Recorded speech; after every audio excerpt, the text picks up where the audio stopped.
Like, guys, you don't... Wasn't there some speculation that she was on Epstein's yacht at one point in time? Meghan Markle believed her past was sealed off, buried beneath polished interviews, curated photos, and a carefully managed public image.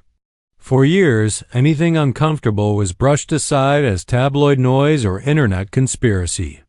But then someone completely outside the royal media machine started asking questions out loud. And those questions didn't come from a gossip columnist or a palace critic. They came from the biggest podcaster on the planet. Joe Rogan doesn't play by royal rules. He doesn't rely on access, doesn't fear backlash, and doesn't soften his words to protect powerful people. So when he began openly questioning Meghan's past, raising eyebrows about elite yacht culture, shadowy social circles, and rumored links to figures the royal family would rather forget, the internet didn't just whisper. It leaned in, and once those dots were mentioned publicly, once millions heard them at the same time, the narrative Meghan worked years to control suddenly looked fragile. Because when questions like these are asked at this scale, they don't disappear, they multiply. Joe Rogan isn't just another commentator with an opinion. He's a force that operates completely outside the system most celebrities rely on for protection. With an audience that reaches hundreds of millions across platforms, he doesn't need palace access, PR favors, or media approval to be heard. That independence is exactly what makes him dangerous to carefully managed public images. When Joe talks, it isn't filtered through editors or softened by legal teams. He follows his curiosity wherever it leads, especially when something feels off. And over the years, he's proven he's willing to question anyone, actors, politicians, billionaires, even royalty, without concern for status or titles. That's why, when he starts circling a topic, people pay attention. Not because he's making official claims, but because he's openly asking the questions others avoid, and that's what made his interest in Meghan so different. This wasn't a sudden attack or a one-off joke.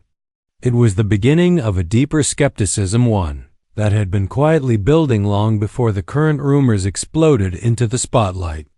And once that skepticism turned public, it opened the door to a past many assumed would never be revisited. Joe Rogan's skepticism toward Meghan Markle didn't suddenly appear, it's been there for years, quietly surfacing in moments most people brushed off as jokes. Long before yacht rumors or elite networking claims took over online discussions, Joe was already questioning the story being sold to the public. He wasn't accusing. He was observing patterns, pointing out inconsistencies, and wondering aloud why certain narratives never seemed to face real scrutiny.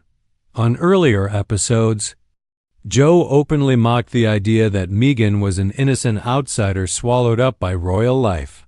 He questioned her complaints about being objectified in past TV work and challenged the image of her as a powerless figure trapped by circumstances.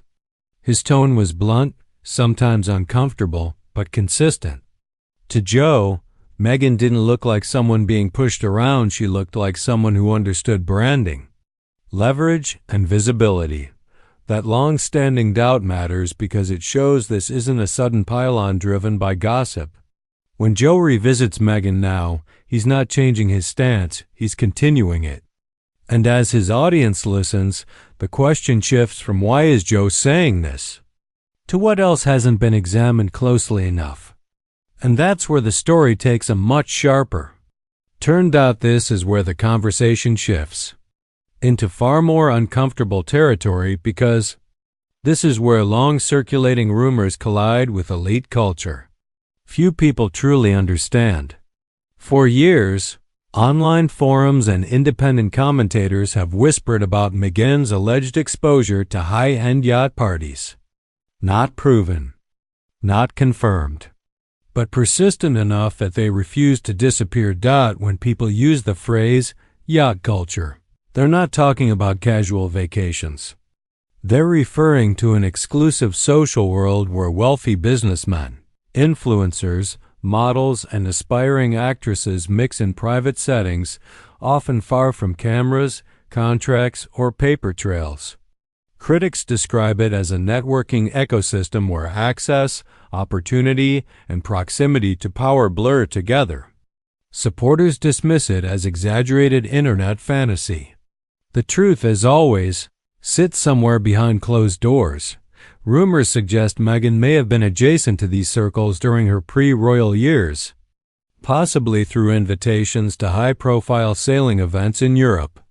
There is no verified evidence she attended specific parties. No official guest lists. No confirmed photos.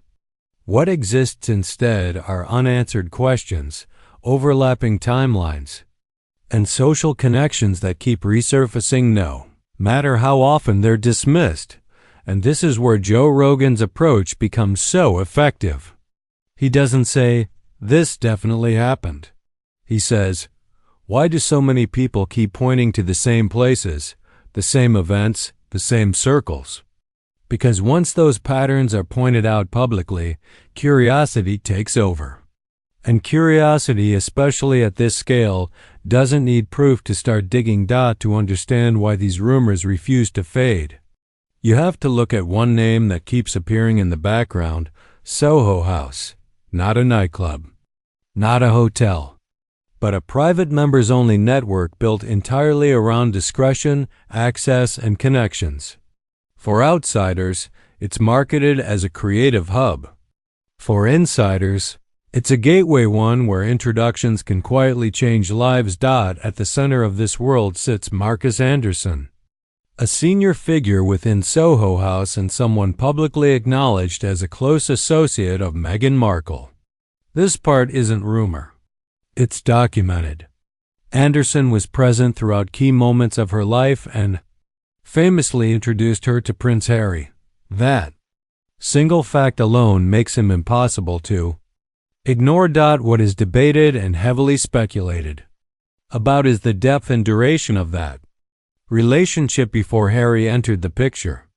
Online researchers and independent writers have suggested that Anderson may have helped Meghan navigate elite social circles long before her royal connection, introducing her to influential figures through Soho House's global network. These claims remain unproven, but the pattern of access is what keeps people talking. Joe Rogan's focus here isn't on accusations, it's on logistics. How does a relatively unknown actress gain consistent entry into some of the most exclusive private spaces on the planet? Who opens those doors? And why does the same name keep appearing whenever those doors are discussed? Because once you start pulling on that thread, the story stops looking random and starts looking curated. This is where the speculation becomes genuinely explosive, because one royal name keeps surfacing in conversations. No one in the palace wants revived. Prince Andrew, a figure whose reputation has already been damaged beyond repair, and whose past associations remain one of the darkest chapters in modern royal history. To be absolutely clear, there is no verified evidence proving Meghan Markle had a personal relationship with Prince Andrew before meeting Prince Harry. What exists instead are claims made by independent authors and online investigators suggesting possible early overlap within the same elite social circles. Some allege yacht encounters in Southeast Asia in the early 2000s. Others point to rumored photographs said to exist but never released. These claims are disputed, and known images circulating online have been identified as other individuals, not Meghan. That distinction matters. But it doesn't stop the questions. Joe Rogan has repeatedly asked why, if such claims are completely false, they've never been fully examined and put to rest. Why do these stories resurface every few years? Why does mainstream media avoid deep investigation rather than definitively debunking them? Silence, intentional or not, creates space for speculation to grow. The danger here isn't proof, it's perception. Even the suggestion of proximity to Prince Andrew during that era carries weight. It reframes timelines. It invites uncomfortable comparisons. And it raises a question that can't be unheard once spoken aloud. If these social paths truly crossed, was Meghan's later royal romance as spontaneous as it was portrayed? And once that idea enters the public imagination, it refuses to stay quiet. This is where control of the narrative becomes the real battleground. Powerful people don't always erase stories by disproving them, they bury them under silence, legal pressure, and selective access. And for years, that strategy worked. Tabloids could be threatened. Reporters could be frozen out. Commentators could be dismissed as biased or reckless. But that playbook falls apart when the questions come from someone who doesn't need permission to speak. Joe Rogan operates completely outside that ecosystem. He doesn't rely on royal insiders. He doesn't answer to editors. And he doesn't soften conversations to protect reputations. So when he asks why certain stories never get investigated, why some connections are waved away instead of addressed head-on, there's no easy way to shut it down. Trying to silence him would only confirm the suspicion that there's something worth hiding. What makes this so damaging is that Joe isn't presenting a case, he's presenting gaps. Gaps in timelines. Gaps in explanations. Gaps between public image and private access. And when millions of listeners hear those gaps pointed out repeatedly, they start filling them in themselves. At that point, the story no longer belongs to the person trying to control it. It belongs to the audience. And once that shift happens, regaining control becomes nearly impossible. And then there's Prince Harry caught in the middle of a story he never expected to be part of. Because if these rumors continue gaining traction, the public conversation doesn't just shift around Meghan. It inevitably lands on him. On what he knew, when he knew it, and whether the fairy tale narrative he's defended so fiercely was ever as simple as it sounded. Joe Rogan's audience doesn't see this as tabloid drama. They hear it framed as a thought experiment. What if the timelines overlap? What if the introductions weren't random? What if this relationship grew out of elite networking rather than chance? None of that requires proof to feel unsettling. It only requires doubt. And doubt, once planted, is hard to remove. For Harry, that doubt is especially damaging. It reframes past tensions with his family. It makes old warnings from William and Charles look less like prejudice and more like concern. And it turns private disagreements into public what-ifs that millions of people debate without him in the room.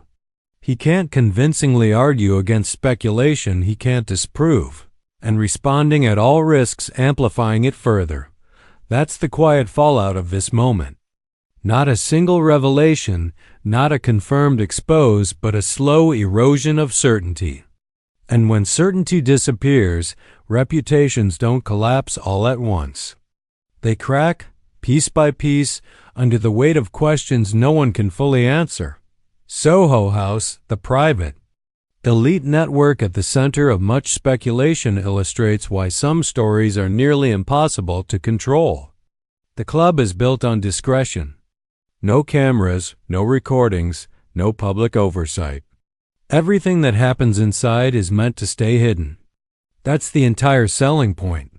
But that secrecy also makes it the perfect stage for questions that can't be answered, without exposing the system itself. Marcus Anderson, as a key figure in Soho House, isn't just someone who knew Meghan, he was the gatekeeper for access.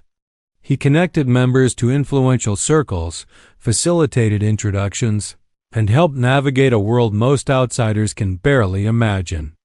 And while there's no verified claim that he orchestrated anything untoward, the pattern of access raises questions. How did Meghan consistently appear in these spaces? Why did certain influential figures repeatedly cross paths with her? And who decides which doors open? Joe Rogan isn't making accusations. He's asking, what really happened behind those closed doors? Who was meeting whom? What networks were being built quietly over decades? And because Soho House thrives on secrecy, the more questions that are asked publicly, the more the story grows and the less anyone can control the narrative. Once millions hear the gaps pointed out, they start connecting the dots themselves. That's when speculation starts to feel like a story, and Meghan's carefully managed image suddenly feels exposed at the final layer of this unfolding narrative. Is the way public perception reacts when questions are louder than answers. For years, yacht girl rumors and elite networking whispers were dismissed as internet gossip or tabloid fodder. They lingered quietly on forums and in online discussions, never reaching mainstream audiences in any meaningful way. But once Joe Rogan began asking questions to his 200 million listeners, the conversation shifted. What was once speculation became a topic of public debate, visible, shareable, and impossible to ignore. Meghan's team faces an impossible dilemma. If they respond, they give oxygen to the narrative, drawing even more attention to rumors they hope will fade. If they stay silent, the absence of a response is interpreted as confirmation. Every unanswered question feels louder when millions of people are hearing it, thinking about it, and discussing it openly. Joe's method isn't about proving guilt. It's about creating a spotlight where previously there was none, letting the audience draw its own conclusions, and for Meghan, that's the most dangerous position of all. The yacht girl rumors, the alleged Soho House connections, the unverified Andrew links, they may or may not be true. But in the public eye, once curiosity takes over, truth becomes secondary. What matters is what people believe could be true. And right now, millions are asking the questions, and no one in power can answer them convincingly. That's the story Joe Rogan is telling, and it's a story Meghan can't easily stop. At the end of the day, nothing here has been proven. No yacht photos have been confirmed, no meetings documented beyond speculation, no connections definitively verified. And yet, the impact is already undeniable.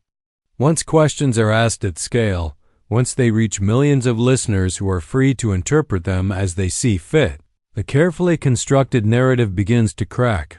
Joe Rogan hasn't made accusations. He simply highlighted gaps, patterns, and unanswered questions, allowing his audience to fill in the blanks themselves. And when that happens, perception often carries more weight than fact. For Meghan Markle, that means years of control over her story are now vulnerable to doubt, curiosity, and scrutiny she can't fully manage. The real takeaway isn't whether the rumors are true. It's that in today's media landscape, influence no longer belongs to those with titles, PR teams, or access.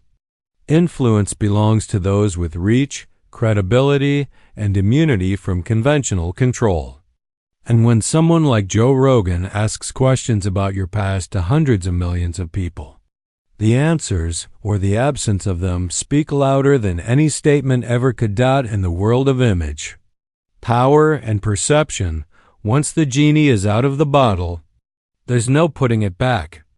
And for Meghan Markle, that genie may be exactly the story she hoped would never be told.